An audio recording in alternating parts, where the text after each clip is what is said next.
राष्ट्रहित टाइम्स, राष्ट्रहितासाठी समर्पित news channel. Chandannagar परिसरात घडलेल्या दोन धक्कादायक घटनांनी शहराला हादरून सोडलं आहे।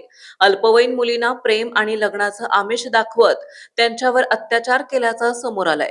या प्रकारामुळे परिसरात संताप व्यक्त होत आहे। एका घटनेत बालाजी गुरुनाथ स्वामी वय वर्ष 27 राहणार लक्ष्मीनगर एरवडा याने अल्पवयीन मुलगी असल्याची माहिती असूनही तिला गोड बोलून आपल्या जाळ्यात ओढलं। तिचा विश्वास जिंकत त्याने वेळोवेळी तिच्यावर अत्याचार केले।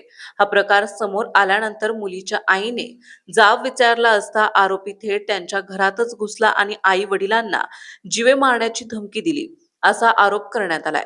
तर दुसऱ्या घटनेत ऋतिक रावसाहेब लोणके वय वर्ष 27 राहणार सोमनाथ नगर वडगाव शेरी यानेही असाच प्रकार केल्याचं उघड झालंय।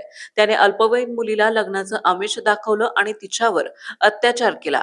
एवढंच नाही तर तिच्यासोबत बोलू दिले नाही तर तिचे फोटो सोशल मीडियावर व्हायरल करण्याची धमकी देखील दिली। तिला गप्प ठेवण्याचा प्रयत्न केला। या दोन्ही घटनांमध्ये पीडित कुटुंबियांनी पुढे येत तक्रार केल्यानंतर हा प्रकार उघड झाले आहेत। या घटनांमुळे परिसरात भीतीचे वातावरण निर्माण झाले। दोन्ही आरोपींवर पोक्सो अंतर्गत चंदननगर पोलीस ठाण्यात गुन्हा दाखल झाला आहे आणि अटकही करण्यात आली आहे।